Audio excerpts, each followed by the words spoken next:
Good morning guys. Alam nyo, malaking merit po kapag meron kang tanim na prutas sa inyong lupa o sa yard nyo. Katulad niya, may tanim po akong orange at puno ng kalamansi. Mga puno ng orange at kalamansi. At ngayon po ay mag-harvest po ako ngayon dahil ang mga kasamahan ko ay nanghihingi ng kalamansi. Dahil taglabing na po rito, kailangan na po namin uminom ng mga hot calamansi juice. Malaki kasi pong tulong po sa amin yan. Lalo sa aming health.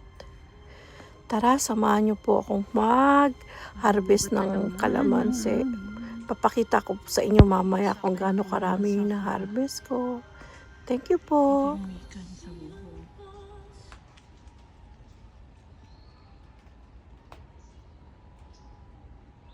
Lalaki. Malapit nang tumami. Wait lang.